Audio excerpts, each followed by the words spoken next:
Alors. L'Espagne, ce grand pays de gauche, à ce qui paraît, pas mal de monde en parle, etc. Moi, j'avoue que je me suis jamais trop penché sur qu'est-ce qui se passait là-bas. Donc, j'ai trouvé cet article sur Frustration Magazine et je me suis dit, est-ce qu'on parlerait pas un peu d'international, un petit peu, mais de notre entourage proche? Il y a quand même un gouvernement de gauche, a priori, dans ce pays qui est quand même frontalier chez nous. Est-ce qu'on a des leçons à en tirer? Est-ce qu'il y a des douilles? Est-ce que, etc., etc., etc. Bref. Bref. Aujourd'hui, on va parler un petit peu d'Espagne. Et ensuite, on va continuer du coup sur ces histoires. L'Espagne est-elle le paradis de gauche que vous imaginez? Je crois pas. J'ai comme un doute. Dans les milieux politiques espagnols, il est devenu habituel de plaisanter avec le slogan utilisé par le gouvernement de Pedro Sánchez, composé de ministres du Parti Socialiste, PSOE, et de Sumar, le gouvernement le plus progressiste de l'histoire. Une qualification exacerbée qui oublie les gouvernements de gauche durant la Seconde République, qui avaient réuni des ministres socialistes, communistes et même anarchistes. Parce que oui, l'Espagne anarchiste, c'est un peu basé, tout ça, on en avait déjà parlé. Le best-of arrive bientôt d'ailleurs. En France et dans d'autres pays, le gouvernement de Sanchez est souvent cité en exemple pour sa politique du travail et son positionnement diplomatique plus ferme que celui de la plupart des États européens concernant le génocide à Gaza. Qu'en est-il vraiment? Ces derniers mois, la découverte de cas de corruption impliquant des personnes très proches du président, dont un ancien ministre et l'ancien secrétaire à l'organisation du PSOE, ont plongé le gouvernement dans une crise sans précédent. Les sondages prévoient une large victoire de la droite du Parti populaire et de l'extrême droite, représentée par Vox lors des prochaines élections, initialement prévues pour 2027. Entre parenthèses, sauf si la faiblesse du gouvernement force Sanchez à participer. C'est un bon moment pour dresser un bilan de ses principales politiques et évaluer si le gouvernement espagnol devrait être le miroir dans lequel se regardent les gauches européennes. Et bah, j'ai un peu l'impression qu'ils ont réussi à faire monter le RN. Est-ce que... Attends, quoi, ça a crash là? Oui, donc du coup, on disait effectivement, a priori, du coup là, le gouvernement est dans la sauce à cause de gros problèmes de corruption et ça a foutu la droite en première ligne, quoi, de ce que je comprends. Hausse du salaire minimum et réduction du temps de travail. La hausse du salaire minimum et la réforme du travail de 2021 sont parmi les politiques du gouvernement espagnol les plus connues à l'étranger. Tous deux ont été portés par la ministre du Travail, Yolanda Díaz, également vice-présidente, et, jusqu'en juin 2024, dirigeante de la coalition Sumar, composée par des partis de la gauche, c'est les LFI quoi, de plusieurs régions d'Espagne. Le premier gouvernement de coalition depuis les années 30 a été formé en 2020 entre Podemos et le PSOE. Peu après, Pablo Iglesias a transféré le leadership de Podemos à Yolanda Díaz, qui a créé la coalition Sumar. Bien que cette nouvelle organisation ait hérité d'une bonne partie des cadres de l'électorat Podemos, le parti d'Iglesias continue à exister et les relations entre les deux forces de gauche sont houleuses. L'importance des mesures approuvées est indéniable. Le salaire minimum professionnel, SMI, a augmenté de 61% depuis 2018, passant de 736 à 1184 euros mensuels, c'est vraiment bien. Malgré l'inflation liée à la guerre en Ukraine, la hausse s'est traduite par une augmentation de 40% du pouvoir d'achat des 2,4 millions de travailleurs percevant le salaire minimum. Ou plutôt devrions-nous dire travailleuses, puisque 65% sont des femmes. D'autres groupes particulièrement bénéficiaires ont été des jeunes et des travailleurs migrants, également surreprésentés parmi ceux qui touchent le salaire minimum. Encore une fois, hein, le capitalisme exploite davantage les non-blancs, les femmes, tous ces trucs-là.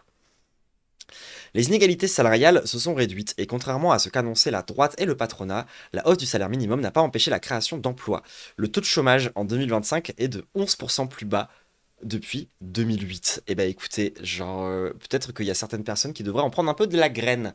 Parce que ça, c'est vrai que c'est peut-être une conclusion qui est quand même un petit peu importante. Genre, augmenter le salaire minimum n'augmente pas le chômage, contrairement aux politiques d'Emmanuel Macron.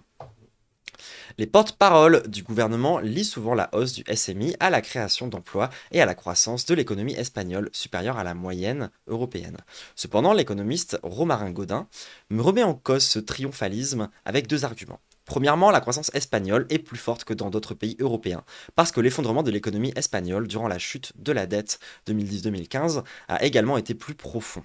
La croissance actuelle serait donc un effet rebond. Deuxièmement, la moyenne des salaires réels a diminué de 2,5% entre 2019 et 2024, et l'augmentation de la consommation due à la hausse du salaire minimum a été limitée, 3,7% au dernier trimestre 2024. Donc en gros, les salaires les plus faibles ont effectivement augmenté, mais les salaires moyens, eux, ont diminué. ce qui démonterait la thèse d'une croissance tirée par la demande intérieure des ménages. Selon cet économiste, le modèle productif espagnol repose toujours sur les bas salaires, comme le suggèrent les données Eurostat. En 2020, le coût du travail par heure en Espagne était un tiers inférieur à celui de la France, un écart qui ne s'est pas résorbé malgré l'augmentation du SMIC en Espagne. Donc en fait, ils n'ont pas réussi à rehausser le coût du travail, ce qui est quand même censé être vraiment l'objectif principal de la gauche, hein, normalement. C'est-à-dire que si vous voulez, quand il y a des gens qui vous disent qu'ils veulent faire baisser le coût du travail, c'est pas comment dire, c'est pas des bonnes politiques de gauche. A priori, nous, on veut augmenter le coût du travail, on veut le renchérir. On veut que le travail coûte cher, parce que du coup, ça permet d'avoir des protections sociales, des aides et un meilleur salaire.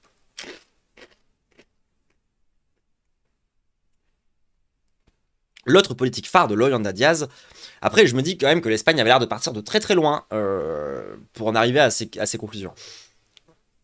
L'autre politique phare de Yolanda Diaz a été la réforme du travail de 2021. Célébrée par les grands syndicats, elle a partiellement abrogé la dérégulation radicale imposée par le gouvernement de Mariano Rajoy du Parti populaire en 2012, qui avait inspiré la loi El Khomri de François Hollande. Tiens donc, la réforme de Diaz a fait du contrat à durée indéterminée la norme, et avec pour objectif de réduire la précarité traditionnelle du marché du travail espagnol, et à renforcer la capacité de négociation collective des syndicats. Ça, c'est intéressant comme politique. Genre, faire en sorte que du coup le CDI devienne beaucoup plus inévitable, de façon à ce que les gens puissent s'organiser en syndicat, et donc créer derrière un rapport de force avec les entreprises. C'est pas bête comme strat.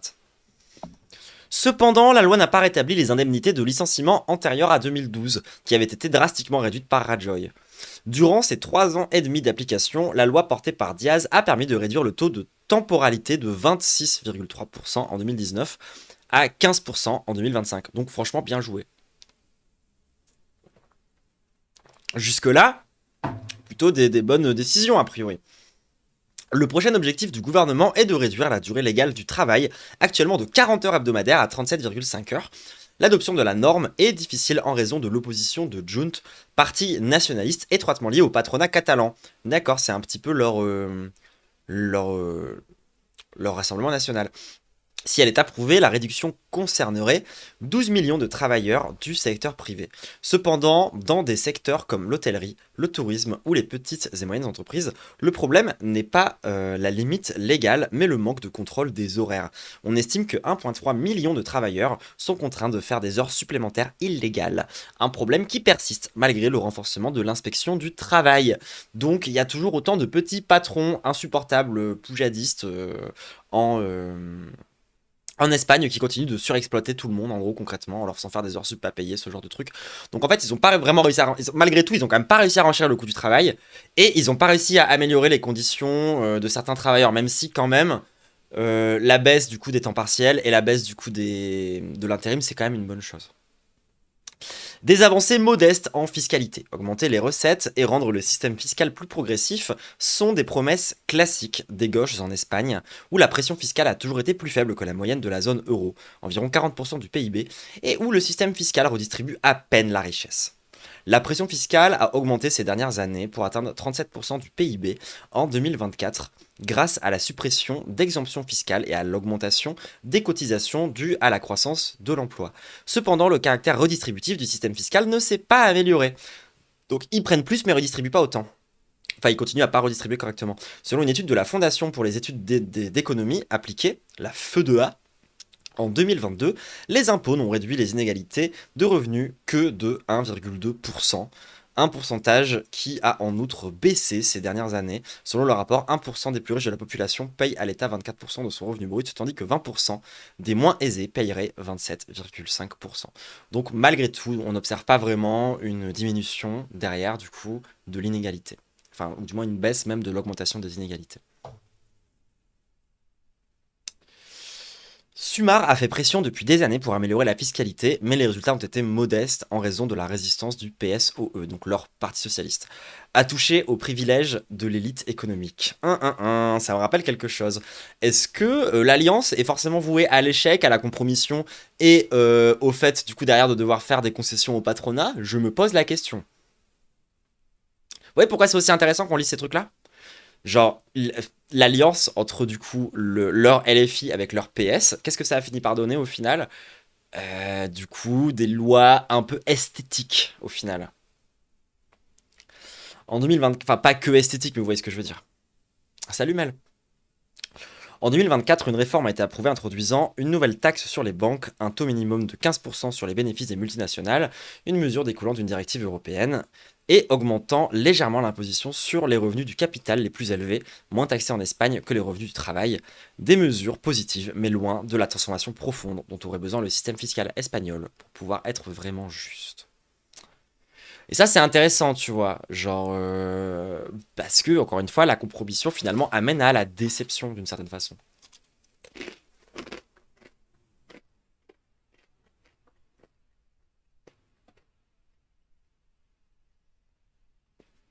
Les nouvelles politiques sociales est le grand défi du logement. Et merci Babouche pour les 11 mois d'abonnement. L'augmentation des recettes fiscales et la croissance économique ont permis au mouvement de coalition d'approuver des politiques sociales comme le revenu minimum vital, un programme similaire au RSA français. Le revenu minimum a constitué une nouveauté importante, car il n'existait aucun système national de ce genre. Mais en raison des obstacles bureaucratiques, seulement 17% des ménages en situation de pauvreté sévère reçoivent ce revenu. Putain, ils avaient pas de RSA. Ils avaient pas de RSA, ils ont bien RSA. En vrai, c'est pas mal, hein. Enfin, en fait, j'ai l'impression, tu vois, que effectivement, genre, ça n'a pas eu des conséquences aussi géniales que ce qu'on pourrait croire, mais il n'empêche que j'ai l'impression que l'Espagne, elle part de très loin quand même quand je lis ces trucs-là. De plus, les montants sont insuffisants pour faire face aux besoins de base, comme le RSA en fait. Notamment le logement. Un adulte seul perçoit 660 euros mensuels. Le revenu minimum est le résultat d'un bras de fer entre le PSOE, partisan d'un dispositif restrictif, et ses alliés de Sumar, qui souhaiteraient élargir sa couverture et son montant. Donc le PS, hein, comme d'habitude, qui met des bâtons dans les roues aux gens qui tentent de faire des choses un peu concrètes. D'autres politiques sociales ont été la législation et de l'euthanasie en 2021 et l'augmentation des congés de maternité et de paternité qui sont désormais de 16 semaines pour les deux parents, une mesure destinée à favoriser un partage égalitaire du soin des enfants. Le ministre des Droits sociaux, Pablo Bustinduy, du coup de leur LFI quoi, fait pression pour l'approbation d'une prestation universelle pour l'enfance offrant 200 euros mensuels par enfant mineur, une mesure qui pallierait le taux élevé de pauvreté infantile proche de 30%. Bon, pas très basé pour le coup le truc autour de l'euthanasie. Allez voir ma vidéo sur la loi par rapport à l'euthanasie si vous voulez plus de data autour de ça. J'ai la flemme de tout réexpliquer. C'est une loi qui est plutôt validiste et un peu eugéniste. Carrément eugéniste même. L'autre grand chantier inachevé du gouvernement de coalition en matière sociale est le logement, où s'affrontent la vision sociale libérale du PSOE et la position de Sumar favorable à une intervention étatique plus forte. Vous voyez, on en finit toujours par avoir une opposition entre les socialistes et les sosdem. De gauche irréconciliable. Et au final, quand elle se réconcilie, bah, c'est la gauche libérale qui gagne. La flambée des prix des loyers est désormais la principale préoccupation des Espagnols et s'est traduite par une vague d'expulsions pour impayés, avec environ 80 expulsions par jour. What the fuck?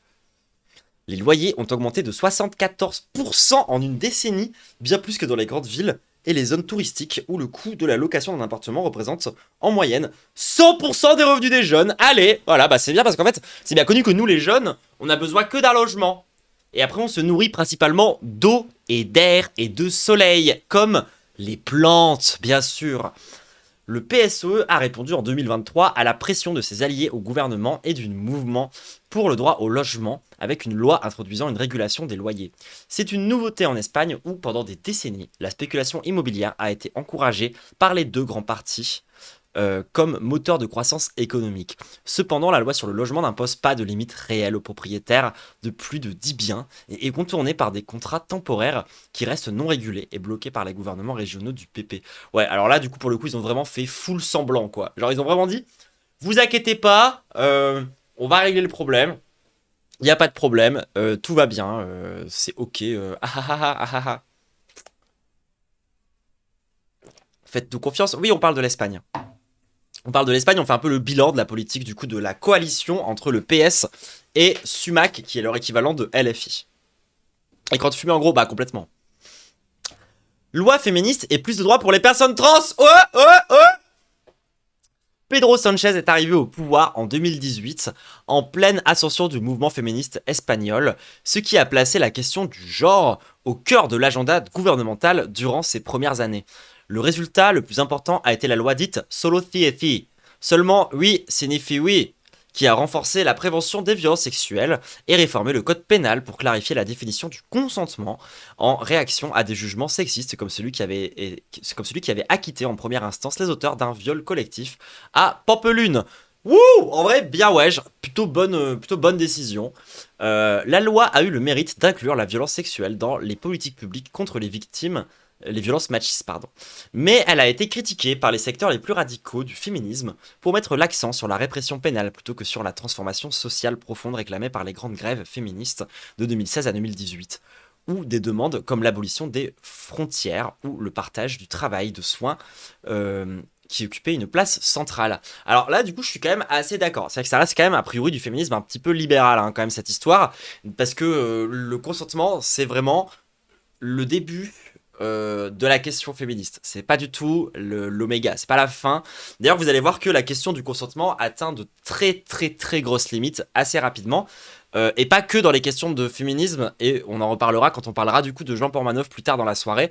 Vous allez voir que la question du consentement, ça peut être quelque chose de particulièrement complexe, et qui, lorsque t'es un peu matérialiste, en fait, ça reste quand même un peu un délire un peu libéral, quoi. C'est-à-dire qu'au final, tu t'en remets à la fameuse...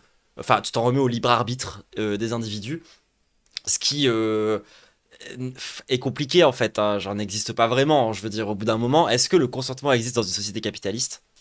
Ça, c'est la vraie question. La loi trans a également suscité la polémique. Elle a reconnu le droit à l'autodétermination de genre sans besoin de rapports psychiatriques ou médicaux comme c'était le cas auparavant et introduit des mesures sociales pour améliorer la vie des personnes trans qui souffrent d'un taux de chômage proche de 80%. L'adoption de la loi a été perçue comme une attaque par l'extrême droite de Vox, qui a choisi les personnes trans comme cible privilégiée de son offensive réactionnaire. Allez vous faire foutre.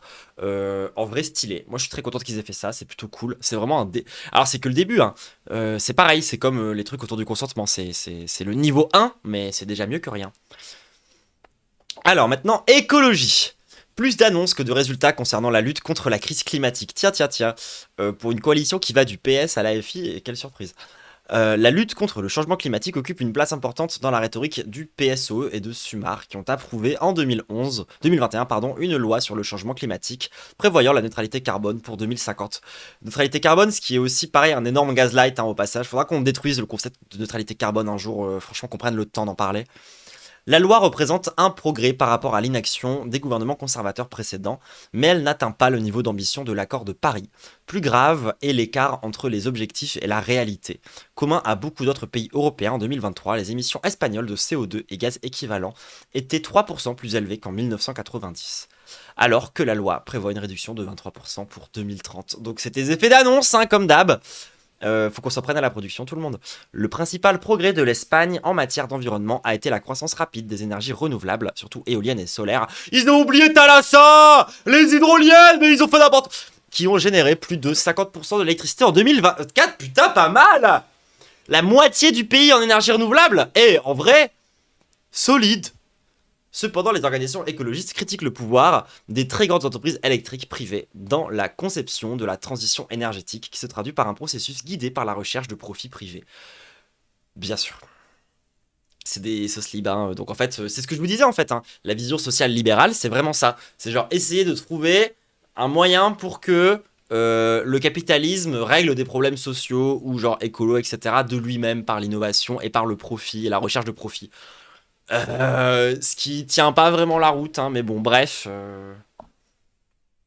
L'exécutif de Pedro Sanchez a également introduit des mesures modestes pour réduire les déchets plastiques et alimentaires, a subventionné une grande partie des transports publics ferroviaires et a favorisé l'autoconsommation solaire. Cependant, la profonde transformation du modèle productif nécessaire pour une économie réellement durable n'est pas encouragée. Au contraire, l'exécutif continue de miser sur les secteurs intensifs en CO2, comme le tourisme, l'agriculture industrielle et l'automobile, qui a reçu d'importantes aides économiques. Donc, c'est vraiment des poseurs, hein, je sais pas comment le dire autrement, enfin... Genre, ouais, ils ont fait en sorte qu'il y ait des pailles en carton, et puis c'est réglé. C'est quoi la différence avec SOSDEM? Bah, c'est que les SOSDEM, justement, eux, ils tentent plutôt d'utiliser le pouvoir de l'État pour tenter d'appliquer ces politiques sociales. Il faut pas confiance au marché, tu vois ce que je veux dire? Il y a quand même une vraie notion derrière d'avoir des politiques restrictives, d'avoir potentiellement une planification économique, et tout un tas de concepts en fait qui ne sont pas accessibles derrière aux SOSLIB parce que justement ils sont pour la libéralisation du marché et donc pour un marché dérégulé avec on va dire des mesures incitatives alors que les SOSDEM ils vont plutôt chercher des mesures plus restrictives. Tu vois ce que je veux dire? Un discours antiraciste qui fait exception en Europe. Alors ça par contre, comme dans le reste de l'Europe, l'immigration est le principal cheval de bataille de l'extrême droite, à laquelle se joint parfois le PP, par peur de perdre des électeurs au profit de Vox. Classique stratégie de con, hein. Le plus nuisible, c'est clairement les SOSLIB. Hein. Les SOSLIB, c'est l'EPS et c'est EELV. Hein. Le solde migratoire positif de l'Espagne, immigrants moins émigrants, est passé d'environ 330 000 personnes en 2018 à plus de 60 000 en 2022 et 2023, selon l'Institut national de statistique. Une augmentation qui a alimenté la croissance économique et contribué à la durabilité de l'État-providence. Cet été, l'extrême droite a organisé au village de Torre Pacheco, à Murcia, une chasse aux migrants qui a provoqué des dizaines de blessés, éveillant l'opinion publique sur les dangers d'un racisme croissant qui lie migration et criminalité. Mais c'est eux les criminels, wesh, ils ont organisé une chasse à l'homme. Enfin, genre, allô? Enfin, qui est le criminel dans cette histoire? Genre, allô? Oui, Soslip, c'est Glucksmann, quoi. Dans ses discours, Sanchez rejette le racisme et met en avant les effets positifs de l'immigration. Ah d'accord, c'est des black blanc beurre, touche pas à mon pote quoi. En fait, l'immigration est positive et du coup il tente d'utiliser ces arguments-là quoi. C'est vrai en soi, tu vois, c'est juste que on devrait pas utiliser le fait que, genre, les migrants sont bons pour l'économie pour les accueillir en fait, on devrait le faire par humanité. Ce qui contraste clairement avec la généralisation de la xénophobie parmi les politiciens d'autres pays européens. Cependant, les structures répressives de la politique migratoire espagnole restent intactes. On est antiraciste mais que dans le discours quoi.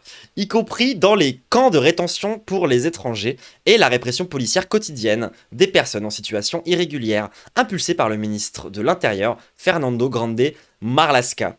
C'est un petit peu leur caca Staner, quoi, j'ai l'impression. Le plus conservateur du gouvernement. De plus, l'Espagne a accepté le durcissement des normes européennes avec le pacte sur la migration et l'asile de 2024. Et oui, je dis camp de rétention administratif. En 2024, une coalition d'organisations et de mouvements sociaux a présenté plus de 700 000 signatures au Parlement espagnol pour exiger la régularisation de 500 000 travailleurs étrangers en situation irrégulière. La prise en considération de l'initiative législative a été soutenue par tous les partis, sauf Vox évidemment.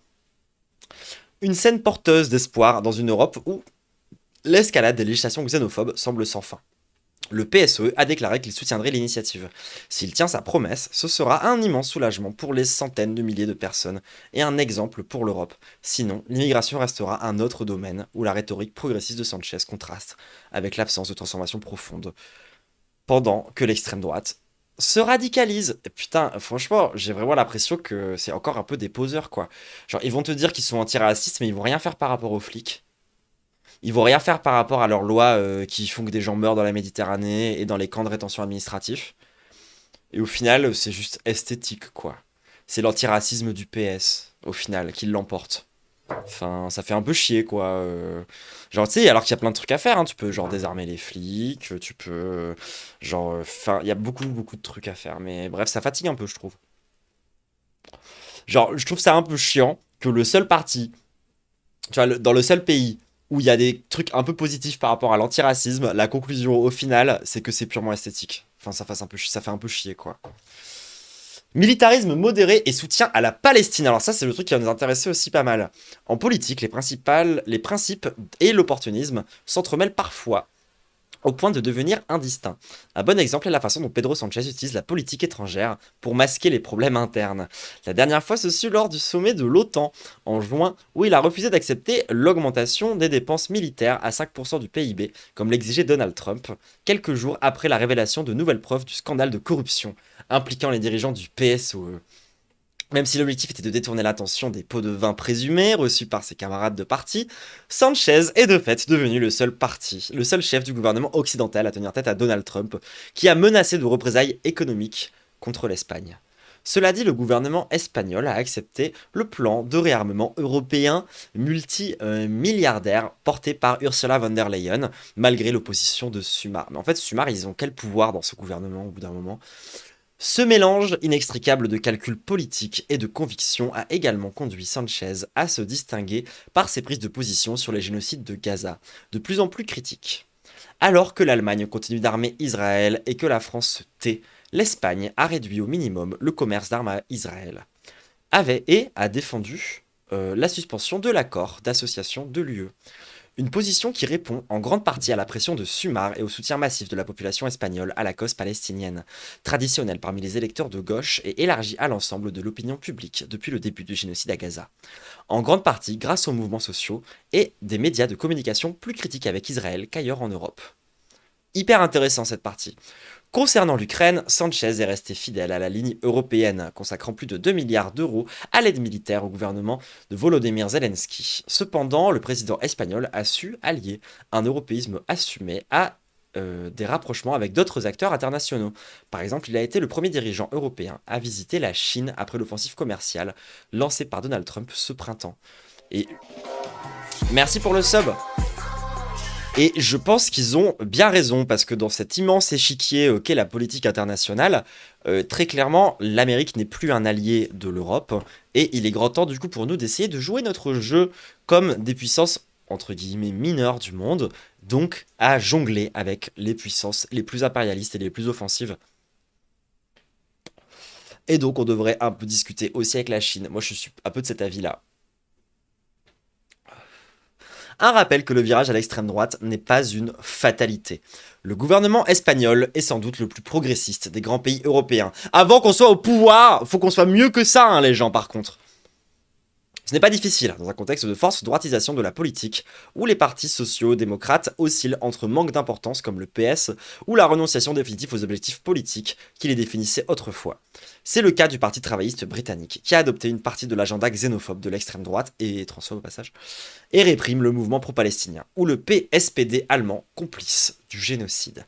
Le gouvernement de Pedro Sanchez est l'un des derniers représentants en Europe d'un social-libéralisme teinté de social-démocratie traditionnelle. Donc là, vous voyez les termes SOSLIB et SOSDEM que je vous ai dont j'ai parlé tout à l'heure, c'était bien de les avoir en tête pour ce passage-là, par exemple. Donc, en gros, c'est des immenses SOSLIB, genre comme le PS, mais ils ont encore quelques restes un peu sociodémocrates, du coup qui permet quand même d'avoir une politique à peu près correcte sur 2-3 trucs, genre la baisse du temps de travail ou l'augmentation du SMIC.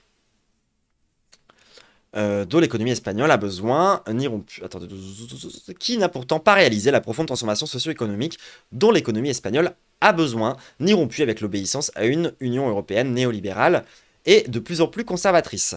Cependant, grâce à la pression de Sumar et des autres groupes parlementaires de gauche dont dépend l'exécutif, celui-ci a approuvé d'importantes politiques sociales progressistes, et Sanchez est devenu une voix discordante sur la scène internationale. Cet agenda de progrès a la particularité de se développer dans un moment de faiblesse des mouvements sociaux. Bien que les principaux syndicats, Commission ouvrière et Union générale des travailleurs, soient des alliés fidèles de Díaz, ils ne promeuvent que des mobilisations sectorielles, et la dernière grève générale reste lointaine dans la mémoire collective. On peut en dire autant du féminisme et de l'écologisme, dont la capacité de mobilisation a chuté brutalement depuis la pandémie de Covid. Seuls les mouvements pour le logement et celui de défense du peuple palestinien exercent une certaine pression populaire sur le gouvernement de la coalition. Et d'ailleurs, on constate clairement que lorsqu'il y a un mouvement social, il y a du progrès, quoi. Genre, quand t'as un gouvernement qui est pas complètement bloqué et complètement libéral comme celui de Macron, on peut créer en fait un rapport de force. Et vous voyez que sur les questions où il y a eu un rapport de force et un mouvement social, le gouvernement a eu des vraies avancées concrètes. Et du coup, sur les endroits où le mouvement social a un petit peu lâché, en fait, ils ont fait que des mesures esthétiques. Et moi, ça reste ma grande take. C'est-à-dire que le moment où on a la gauche qui arrive au pouvoir, de préférence la France insoumise, c'est pas le moment de lâcher le mouvement social. Au contraire, c'est le moment d'y aller pleine balle. Parce que justement, on va avoir des avancées, en fait. Contrairement à un gouvernement de droite. C'est-à-dire que c'est vraiment le moment où le mouvement social devient le plus important, et c'est le moment où il faut radicaliser les mouvements et tenter d'en faire aussi des trucs un peu plus révolutionnaires. C'est précisément lorsque, du coup, on a un petit peu ce rapport de force qui est beaucoup plus possible avec un gouvernement de gauche qu'avec un gouvernement de droite, qu'il faut y aller à fond. Et donc, si jamais, malgré tout ce que je vous ai dit, on finit par avoir un Premier ministre de gauche là après le truc sur Bayrou, parce que pourquoi pas, il faudra quand même au 10 septembre avoir le maximum de rapports de force, parce que les gens qui seront au pouvoir à ce moment-là, ce sera des sauces libres. Ça sera vraiment des sociaux libéraux. Si c'est le PS qui passe au ministère, ou si c'est genre Europe Écologie ou le PCF ou quoi que ce soit, ça va être des putas de libéraux. Et vous voyez bien que les putas de libéraux, ils connaissent que un seul langage, le rapport de force. Voilà.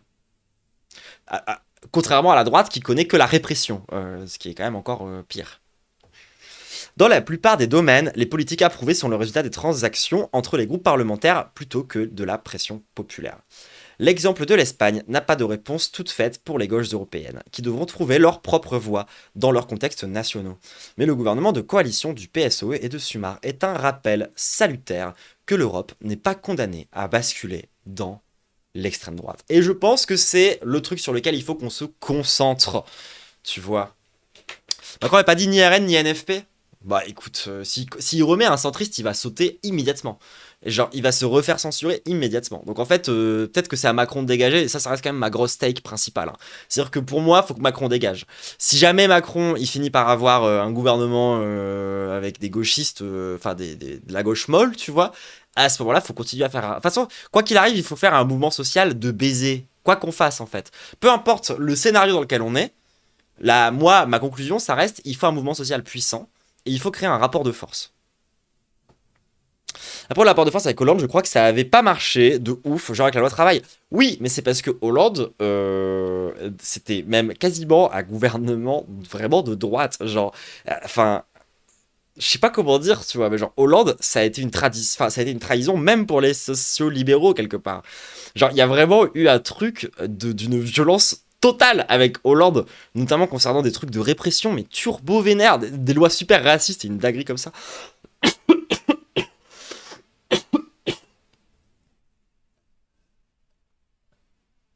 Bah, ça pour dire que je trouve quand même que l'exemple espagnol, il est intéressant. Euh, Parce que parfois, quand t'entends certains discours de gauche, y compris de gauche un peu radical, un peu accélérationniste gaze, t'as vraiment l'impression que pour eux, le scénario de l'extrême droite et au pouvoir, c'est un truc, on va forcément y passer par là, tu vois. Genre, c'est une espèce de, de, de prophétie autoréalisatrice. Où en fait, voilà, on est condamné à retourner dans des politiques autoritaires, low-key fascistes. Mais en fait, non. Genre, juste non. Et genre, même quand tu te retrouves avec une coalition aussi molle que genre un truc type PS, LFI au pouvoir en Espagne, eh ben il y a quand même des vraies avancées sociales. En plus, des avancées sociales, nous on les a déjà, hein, donc on peut en demander davantage.